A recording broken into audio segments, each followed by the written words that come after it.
Camino del Uquilero por la sierra de Aceguá. Es muy curioso que para muchos, quizás jóvenes, sientan que esta es la música del baño del Papa.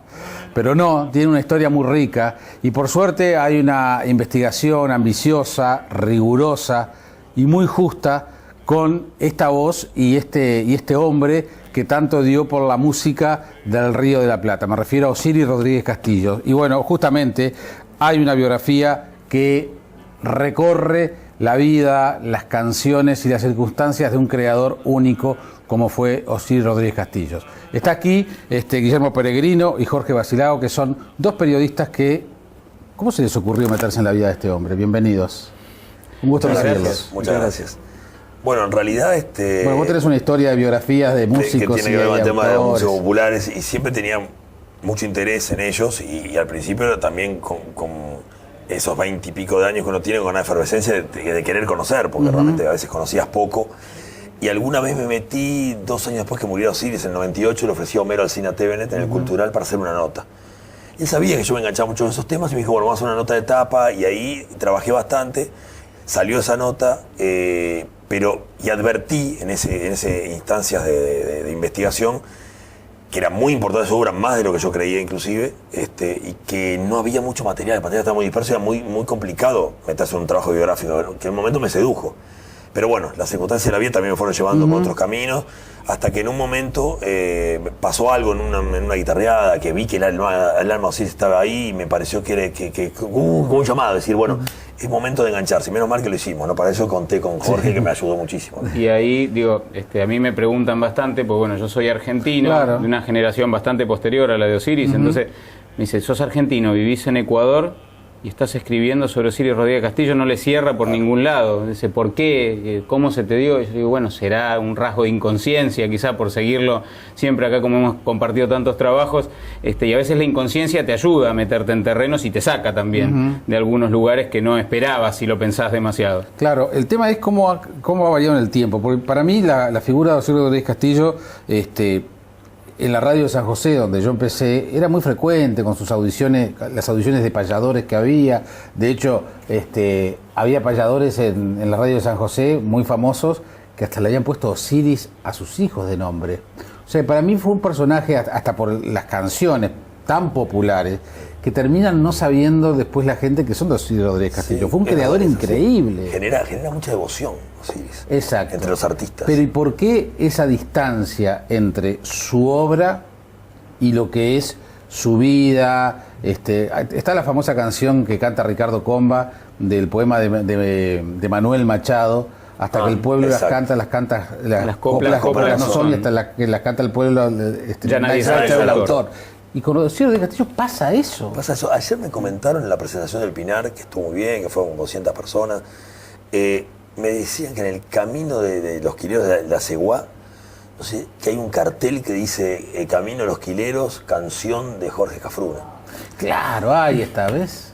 Dice que hay un cartel, y eso es increíble, ¿no? ¿Cómo queda? Mucha gente no sabe que son de él las canciones. Que quizá también, o sea, bueno, algo que también destacamos un poco en el libro, es el hecho de que fue en ciertas ocasiones muy criticado como intérprete, Osiris, como cantor. Y quizá por eso terminaron siendo popularizadas sus canciones por otras personas a las que él no respetaba como intérpretes de su obra. Él era muy exigente. Cafruna uno de ellos. Cafruna uno de ellos, que alguna vez en la famosa anécdota que interpretó Camino de los Quileros justamente, y le dice, Turco estaba muy bien, dice, pero vos tenés el pecho de pan y la cara de piedra. Lapidario, ¿eh? No, era cuando quería, era muy, muy duro. Pero sí es verdad que, claro, por ejemplo, el caso de Cafrune son interpretaciones mucho más básicas y entonces tiene más llegada tal vez a la gente, ¿no? Al medio de la gente.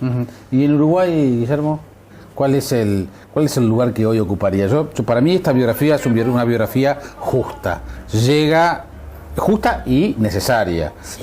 Pero ¿por qué esa falta de información, de apropiación de la figura de Osiris.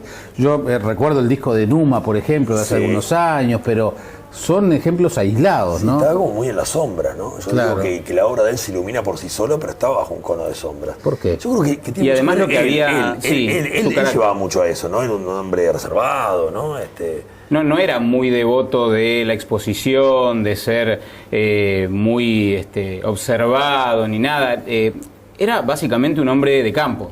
Sí, claro. Aunque vivió la mayor parte de su vida en las ciudades, entre Montevideo y Madrid, era un hombre de campo. Y el hombre de campo no le gusta el mucho auditorio, como decía Yupanqui. Mala charla confesional, la rueda chúcaro. Exactamente. Que ustedes cuentan allí la rueda anécdotas, corta le gustaba, ¿no? Claro. Bueno, de hecho hablamos siempre se mantuvo a los márgenes. Y fíjate un poco, tiene que ver el título. Bueno, el título es muy bueno, La orilla del silencio es muy bueno. Estaba en las orillas. Fíjate que hay que buscarlo, Osiris, ahí. No es que está muy iluminado. Ahí está medio en las sombras, hay que buscarlo. Es adrede. Todo eso lo pensamos que tiene mucho que ver con él. Para que cierre con el concepto. Ese color azul. ¿Y a ti qué te sorprendió de este hombre? ¿O cuánto conocías antes de que Guillermo te convocara? Yo conocía básicamente las canciones sueltas, quizá no interpretadas por las personas que a Osiris más le hubiese agradado que les interpretaran. Pero bueno, tenía más o menos ese bagaje básico de conocimiento. Después, obviamente, cuando Guillermo me convoca y empezamos a trabajar juntos y uno empieza a ver todo lo que era la obra de Osiris como poeta, como cantor y además otro montón de actividades o disciplinas artísticas que asumía como en sus ratos libres de alguna manera, lo primero que te sorprende es la multiplicidad y la capacidad de rigor y de perfección que ponía en el momento de la creación. Es decir, él tenía como un rapto de inspiración muy bueno, pero además era un trabajo constante y coherente a lo largo de años corrigiendo. Bueno, para agregar a lo que tú decís, por ejemplo, El Grillo Nochero es del 55, empezó mucho antes de escribir los poemas, ¿no? Empezó fines de los 40 algunos poemas. Lo sacó en el 55 con gran suceso. A fines de los 80 encontramos manuscritos de él que seguía corrigiendo los poemas. Un hombre con mucha autocrítica y muy riguroso. Entonces, por eso, tal vez eso explique lo de la obra corta, la obra musical. Pues son pocos discos y no más de 20 y pocas canciones. Sí, 20 y tantas. Con ese cuerpo de canciones tuvo un peso brutal, ¿no? Sí. ¿Y el compromiso político? Estuvo al margen. Por eso, pero quizás eso yo para mí, viendo algunas de las cosas de las que ustedes dicen, capaz que hasta la falta de compromiso político en el tiempo que le tocó vivir. Puede ser. Porque vos viste que a veces si no perteneces a alguna, yo les llamo chacras artísticas. Pero sin duda, claro, sin duda. Era el momento que había que jugarse. De hecho, bueno, pero él se la jugó quizá sin pertenecer orgánicamente a ninguna bandería política. Digo, en algún momento recibió a un periodista que era militante en ese momento de la Juventud Comunista, que necesitaba un refugio donde estar porque estaba clandestino, y el hermano era muy amigo de Osiris y le pidió por favor si lo podía recibir, y él lo recibió con total confianza. Hay compromiso, ahí se nota compromiso también lo explícito está bien, como pero partidario. Pero ahí capaz que es un compromiso más solidario, pero o sea, no, en momentos, yo qué sé, Cita Rosa fue un militante de la causa. Ajá. Bueno, capaz que también es un poquito antes de Osiris, ¿no? Pero después tenés el grupo de los olimareños, tenés el grupo de Daniel, Biglietti, el Sabalero.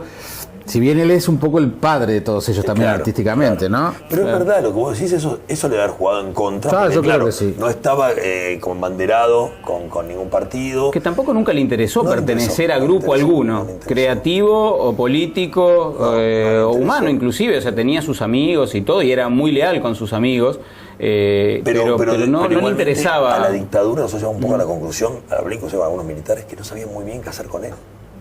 La dictadura no sabía muy bien qué hacer con él, porque sí se fue en el 81, a principios del 81, cuando muchos pensaban en volver. Sí, claro. Él se quedó, pero estaba en contra de la dictadura, pero se quedó en silencio en su casa en un exilio interno. La dictadura un militar me lo reconoció en una charla, de que no sabían qué hacer con él. Porque vos fijate lo que tú decís. No era ni Cita Rosa, ni los olimareños, ni Carvajal, que estaban muy comprometidos políticamente, y tantos otros. Y hasta amenazados. Justamente por eso. Claro, él a los militares le gustaba, porque le gustaba. Sí. Les encantaba Osiris. Y aparte, claro, veían que era un hombre de mucho peso, tal vez si nos metemos con él. Y aparte, sabían que sus canciones no eran directas, no eran de canciones urgentes, no había letra directa con contenido político, Pero sí hacían pensar. No es el típico cantor de protesta. No. No lo podés incluir. Entonces, de hecho, se preocupó por aclarar que el cielo de los Tupamaros era para los Tupamaros de 1811. Exacto. No Claro, para aquellos Tupamaros. Cuando empezó, digamos, a sonar como el himno de aquel MLN, Claro. Él se preocupó de establecer que no era, o sea, no estaba relacionado con esa gesta. Los militares no sabían muy bien qué hacer con Yo lo que sentí al ver la investigación de ustedes, que el tipo tenía ante todo un compromiso ético. Sin duda. Tenía una ética. Sí, y lo marca muy bien Sergio Fernández Cabrera, el guitarrista que lo acompañó, que inclusive vivió el peor Osiris, ¿no? El Osiris del final, ya enfermo, con algunos delirios, persecutorios. Bueno, de hecho, por eso aquel enfrentamiento con Zampayo, que salió a declarar muy fuerte, en búsqueda, lo recordarás bien. Y él habla de eso, de que nunca vio un artista con tanta dignidad, ¿no? Con tanto compromiso ético, como decís. Él, a pesar de que lo sufrió y que tuvo un final triste con él, impulsado básicamente por Osiris, él comenta eso, ¿no? Hace hincapié en eso. Sí, siguió fiel a sus principios hasta el final, a pesar de que la estaba pasando realmente mal. Es decir, no cambió su ética frente al hecho artístico o frente a no sentirse un ganapán del arte, cosa que él decía despectivamente de muchos otros colegas a los que no lo llamaba así. Pero pasó mal a grado de que podría haber quedado en la calle. Si no recibió una pensión graciable a ese nivel, podría haber terminado en la calle pidiendo, porque no tenía medios de vida prácticamente. Ya era uno sin olvidado. Lo poco que ganaba en Sadaic, que a veces ni le servía a cruzar a Buenos Aires para cobrarlo. Si la calle en su momento no era esa pensión graciable, yo creo que terminaba en la calle. Es duro, es cruel. Pero ¿Y qué te parece? Bueno, pero eso ha pasado con muchos artistas. No quiero distraer la atención de Osiris para hablar de ese tema, pero que ameritaría, porque son muchos los que han quedado por el camino. Bueno, no es bueno dar el nombre, pero hay un artista comprometido, conocido, que en un momento de internar en el hospital de clínicas, bueno, le damos el alta, y no, mejor no. No tenía dónde ir. Ahí por lo menos tenía el techo y la comida. Sí. No, mejor no me lo dé. Sí, es terrible.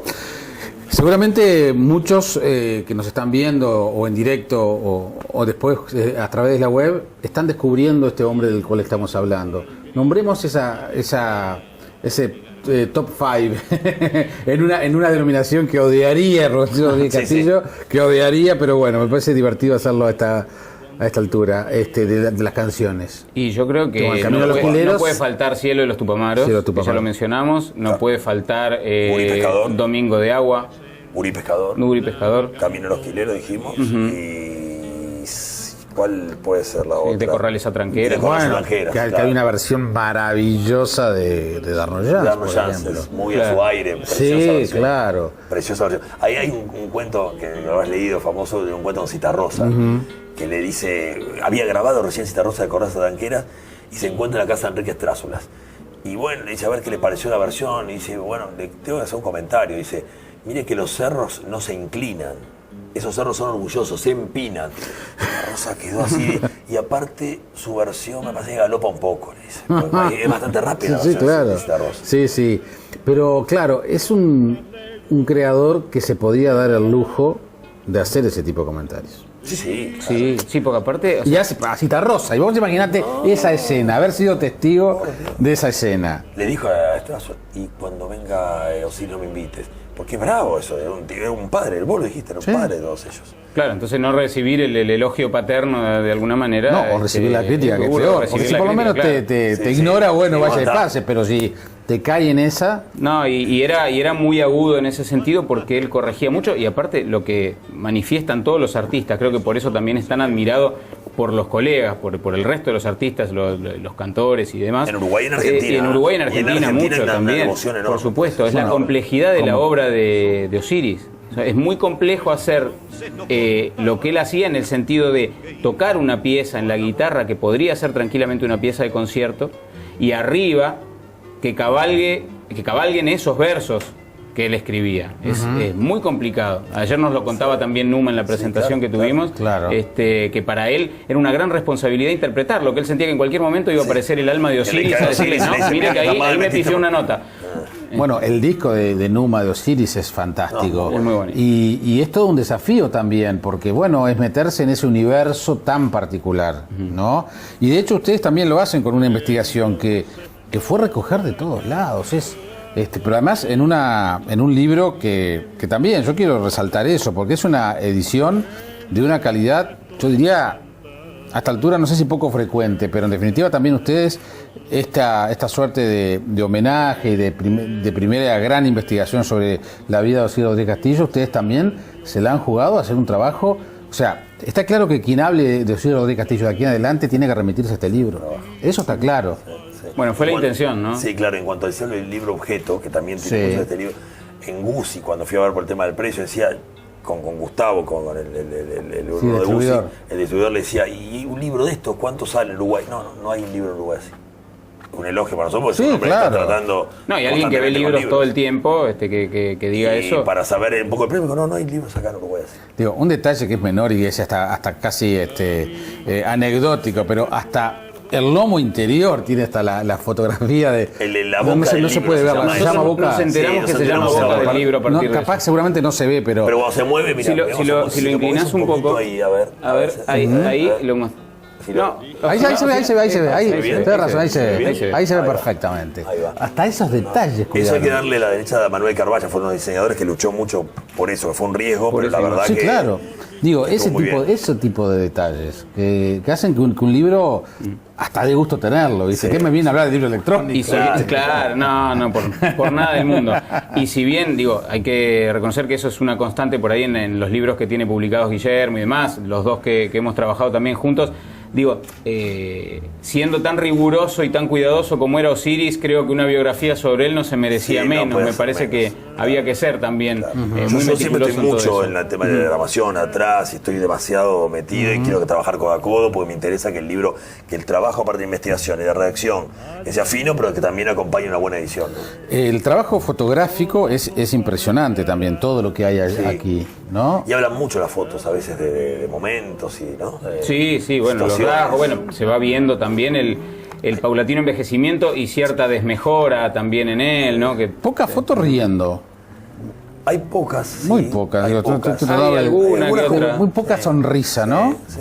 No encontramos algo, había algunas más, ¿no? Sí, había algunas más. Quizá, había algunas de periodísticas que no estaban en muy buena calidad de aquellos años, de los 60. Inclusive hay algún comentario de, no sé si la revista Folklore de Argentina, que decía, tiene la sonrisa frecuente que muestra todos los dientes y todo, o sea, como que se lo describía. Pero en los 60 tuvo su mejor etapa, quizá. Que no teníamos buena calidad a veces en la foto. No eran buena calidad. Y no estaba. Pero hay documentos, el gurí pescador en inglés. El gurí pescador en inglés. Gurí pescador, claro. Traducía al inglés, fotos con Wenceslao Varela, con Dario Pérez. Claro, él le tocó vivir muchas épocas muy diferentes, ¿no?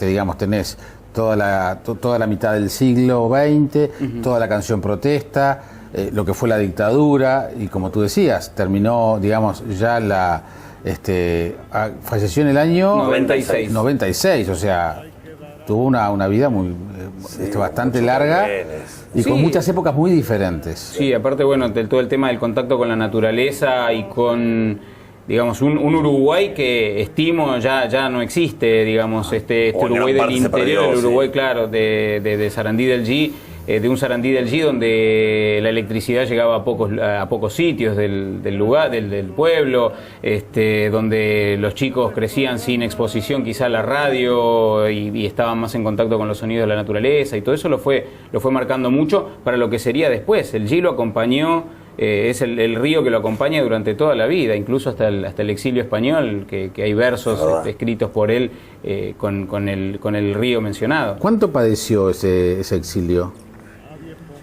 Yo siempre creo que él siempre extrañó Uruguay, pero claro, en Uruguay no se podía quedar en ese momento, por muchísimas razones, pero siempre lo padeció o tuvo una nostalgia de aquel pago que después cuando volvía no era el mismo. Fíjate que hay un poema inédito, que está en el libro Las Cosas, es un libro inédito que está en Madrid, que dice: el río más largo del mundo no es el Nilo, es el Xi, que nace en el nordeste de Durazno y muere, hace noche en Madrid. Y hace noche en Madrid. Ahí te revela una imagen preciosa. Tremendo. Una imagen preciosa. Un libro muy interesante, que está inédito, con una poesía totalmente diferente a la que conocemos. Y tiene cosas fabulosas, o cuando el relincho también. Claro, relinchos también, que escucha cosas que pasan a veces, ¿no? Cuando uno está muy acostumbrado a convivir con una persona o un animal, en este caso, él era muy ligado a los caballos que tuvo y demás, tiende a escuchar su voz aunque no esté esa persona. Y él en algún momento en Madrid escucha el relincho de un viejo caballo, y entonces se empieza a plantear el poema a partir de eso, ¿no? Es decir, en la Madrid de hoy no hay lugar para los caballos. ¿Desde dónde habrá venido? ¿Dónde habrá venido el recuerdo de ese caballo hasta encontrar el relincho exacto para que él prestara atención, parara la oreja y empezara un poema bellísimo también relacionado con eso? Pero fuera de lo que pudo haber sufrido el tema del exilio, si hubiese quedado allí, si no perdía consuelo, eso es justo no lo que hubiese regresado a Uruguay. No hubiese regresado a Uruguay. Si la mujer que atravesó 2 cánceres muy duros, el segundo no pudo soportar y murió en el 92, principio del 92, él después volvió porque no podía quedarse, no tenía manera de sostenerse allá, aparte por tema de papeles también, estimo, pero si no, nunca hubiese vuelto a ese Uruguay que añoraba, no hubiese vuelto. Bien, ¿el libro se presentó ayer? En el Pinar. En el Pinar ayer, y se presenta el lunes que viene, el lunes 13, 18:30 horas, en la sala Hugo Balso del Sodre. Bien. Que ahí, para destacar un poco, es que en realidad es un libro de 180 pesos en librerías y que ahí lo vendemos a un precio de lanzamiento de 590 como para que la gente pueda acceder, ¿no? Y que mañana a 10:30 de la mañana van a estar en Sado Sarandí, vamos a tener más tiempo para conversar y para escuchar a Osiris. Bueno, muchas gracias. Gracias por haber venido, y felicitaciones por el trabajo. Muchas gracias. Muchas gracias.